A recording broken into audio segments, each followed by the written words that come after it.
কিন্তু আল্লাহ রাব্বুল আমিন বলছেন দুনিয়ার মানুষকে নবী করিম সাল্লাল্লাহু আলাইহি ওয়াসাল্লামের মাধ্যম দিয়ে, ও আমার হাবিব, আপনি দুনিয়াতে থাকা অবস্থাতে আপনার জন্য নির্দেশনা, আপনার মাধ্যম দিয়ে কিয়ামত পর্যন্ত নির্দেশনা।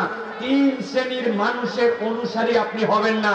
3 শ্রেণীর মানুষের আশপাশে আপনি ইচ্ছাকৃতভাবে যাবেন না, তাদের কাছে আপনি সহবত নেবেন না।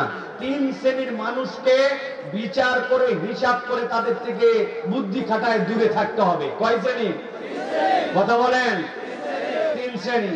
আল্লাহ রাব্বুল আমিন বলছেন নবীকে, ওয়ালা তুতি মান আগফালনা কলবাহু আন যিকরিনা। এর এক শ্রেণী হচ্ছে দুনিয়ার বুকে যারা নিজেদের অন্তরকে আল্লাহর জিকির থেকে খালি করে রেখেছে। ওরা আল্লাহ রাব্বুল আমিনের জিকির করে না, আল্লাহ রাব্বুল আলামিনের একবারও নাম নেয় না। 2 ঘন্টা আড্ডাবাজি করে, 2 ঘন্টা একসাথে চলে, 3 ঘন্টা একসাথে থাকে, সারা দিন পার হয়ে যায়, একবার ইস্তেগফার নাই, একবার মজলিস ভঙ্গের দোয়া নাই, একবার আল্লাহ আল্লাহ রাসূলকে স্মরণ করে না। বাজে কথা, বেহায়াপনা কথা, মহিলাদেরকে নিয়ে আলোচনা, নানান ধরনের বৈষয়িক আলোচনা, দুনিয়া, সব দুনিয়া, কিন্তু ওই আলোচনার মধ্যে আল্লাহ রাব্বুল আলামিনের জিকির নাই। ওই অন্তরগুলো আল্লাহর জিকির থেকে খালি। তথা ওই মানুষগুলোর কাছে গেলে আপনিও প্রভাবিত হবেন, যে আপনিও মনে করবেন নিরেট দুনিয়াদার। এই জন্য আল্লাহ বলছেন, যাদের অন্তরে আল্লাহর জিকির নাই, আমাদের সম্পর্ক তাদের সাথে রাখা যাবে না। এই সাথে গেলে আমি নিজেও প্রভাবিত হব। এই সম্পর্কগুলা মানুষের মধ্যে প্রভাবিত হয়, ওই প্রভাবিত হয়ে এই মানুষগুলা আল্লাহর জিকির থেকে গাফেল হয়। 5 কথা 10 কথা পর আপনি একবার সুবহানাল্লাহ, আল্লাহু আকবার, আস্তাগফিরুল্লাহ, লা ইলাহা ইল্লাল্লাহ, আপনি ওঠার সময় মজলিস ভঙ্গের দোয়া পড়ে উঠতেছেন, আপনি ইস্তেগফার করতেছেন। 10 জনের সাথে মিশলে এই একটা হালত হয়। আর এমন বন্ধু আছে সারা দিন তামাম পার করে দিলেও নামাজ পড়ার কথাও বলে না, নামাজের টাইমও দেখে না। ওই ব্যক্তির সাথে চলা মানে আপনি গাফেল হয়ে যাওয়া। অতএব আপনি কার সাথে ঘুরতেছেন, এই 1 নম্বর তালিকা। আল্লাহর জিকির যার সাথে নাই, আমার সম্পর্ক তার সাথে নাই। আল্লাহর জিকির মানে আবার এটা কেবল বুঝেন না, লা ইলাহা ইল্লাল্লাহ, সুবহানাল্লাহ, একজন খুব সারা দিন বলতেছে আস্তাগফিরুল্লাহ, লা ইলাহা ইল্লাল্লাহ, কিন্তু যোহরের নামাজের সময় নামাজ পড়ে না, আসরেরটা পড়ে না, মাগরিব পড়ে না। লা ইলাহা ইল্লাল্লাহ কাম হবে না, আস্তাগফিরুল্লাহ কাজ হবে না। মানে উনি মহিলাদের আলোচনা সব কমপ্লিট করে আবার আস্তাগফিরুল্লাহ বলে, কাম হবে ভাই? হবে না। অতএব সবচেয়ে বড় ইমানদারের জন্য জিকির হচ্ছে আল্লাহর ফরজ ইবাদতের পাবন্দি করা। অতএব আল্লাহর ফরজ ইবাদতের পাবন্দি করে যে আপনার সম্পর্ক তার সাথে থাকবে। ওই লোক অনেক সময় আবার আল্লাহর ফরজ ইবাদতের পাবন্দি করে, নামাজ পড়ে, কিন্তু রাস্তা খায় বেড়ায়। আছে না ভাই? মানুষের জমির আল ঠেলে বেড়ায়। আছে না? বনের সম্পত্তি দেয় নাই। আছে না? আলেম ওলামারা যাদেরকে পছন্দ করেন না, আলেম ওলামাদেরকে যাদেরকে দেখতে পারে না, তাদের সাথে ওনার বিরাট দোস্তালি। এই টাইপের লোক আছে না ভাই? এইগুলার অন্তর আল্লাহর জিকিরের একটা পার্ট থেকে খালি। অতএব 1 নম্বর, আল্লাহর জিকির থেকে গাফেল যারা, ইমানদারের সম্পর্ক তাদের সাথে থাকবে না। আল্লাহর নবীকে আল্লাহ বলতেছেন 2 নম্বর, ওয়াত্তাবা হাওয়া, আরেক শ্রেণীর সাথে যেন আপনি সম্পর্ক রাখবেন না, যারা দুনিয়ার বুকে নিজের মন পছন্দ জিন্দেগি চালায়। ইসলাম কিছু মানে, আবার ব্যক্তিগত ইচ্ছাও কিছু মানে, আল্লাহকেও মানে, আবার সমাজকেও মানে। আপনাদের এলাকায় আসেনি ভাই?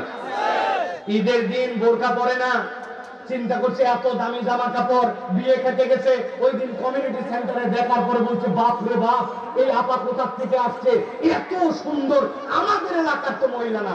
ওই মহিলা বলছে, আরে বউ, কি উল্টা পাল্টা বলতেছিস, আমি তোর পাশের বাড়ির তসলিমা আপা। বলছে, মানে আপনার সবসময় বোরখা পরে দেখি? বলছে 2000-3000 টাকাতে মেকআপ করছি, বিয়ের দিনে যদি বোরখা পরে আছি তাহলে আবার কি হলো? এই জন্য বোন, আজকে বিয়ের দিন বোরখা পরে আসিনি, অন্য সময় আল্লাহ বাঁচালে বাজারে গেলে আমি বোরখা পরি। এরকম আসেনি? তাহলে এই যে আল্লাহকে কিছু মানলো, আবার মন যতটুকু চাইলো ততটুকু মানলো। আল্লাহ বলতেছেন, যারা মন পছন্দ জিন্দেগি চালায়, আল্লাহ মানে সমাজকেও ইলাহ বানায়, আল্লাহ মানে পরিবেশকেও ইলাহ বানায়, আল্লাহ মানে আবার নিজের মন পছন্দেও চলে। আল্লাহ বলছেন, এই মানুষ কখনো প্রকৃতার্থে তোমার কল্যাণকামী নয়। অতএব এই মানুষের অনুসরণ করা যাবে না। 3 নম্বরে আল্লাহ বলছেন, ওয়া কানা আমরুহু ফুরুতা, আরেকটা একটা শ্রেণী আছে ভয়ঙ্কর শ্রেণী, তারা কারা? যারা আল্লাহ রাব্বুল আলামিনের বিধানকে কেবল অমান্যই করে না, তারা অবাধ্যচারী এবং তারা এমন ধরনের উদ্যত্ত স্বভাবের যে তাদের আচার আচরণের মধ্যে ঔদ্ধত্যের প্রকাশ পায়। বুঝেন নাই আপনারা? আমি একটু বুঝাই। একজনকে বলছেন, ও ভাই চলো না ভাই, আসরের ওয়াক্ত হয়ে গেছে, নামাজটা পড়ে নিন। ও ভাই তুমি মুখে দাড়িটা রাখলে না, তোমার কত সুন্দর লাগবে।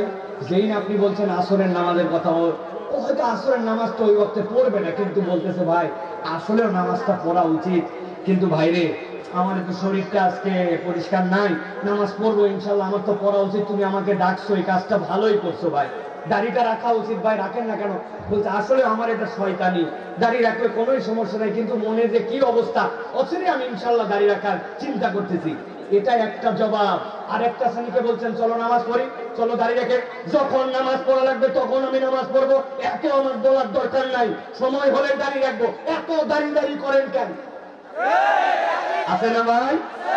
আল্লাহ বলছেন ওয়া কানা আমরুহু ফুরুতা। এক শ্রেণীর লোক আল্লাহর অবাধ্যতা এমন ভাবে করে যে তারা আল্লাহর কেবল অবাধ্যতাই করে না, বিরুদ্ধবাদী, তারা একটা আলাদা ধরনের মুখ নিয়ে চলাফেরা করে। আল্লাহ বলছেন আল্লাহর হুকুম মানে না, আবার বিরুদ্ধবাদী চরিত্রের, এদের সাথে যেন সম্পর্ক রাখবেন না, এদেরকে অনুসরণ করবেন না। তাহলে আল্লাহর হুকুম মানে না, তার উপর আবার নিজের বাহাদুরি দেখায়, 2 নম্বর মন পছন্দ জিন্দেগি চালায়, 3 নম্বরে দুনিয়ার বুকে যারা আল্লাহর জিকিরের সাথে নিজেকে সম্পৃক্ত করে নাই।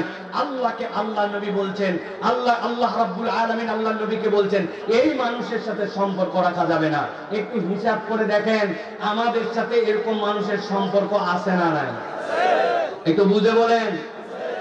আপনারা একটু বুঝেন না, এই জন্য বলতেছেন আছে।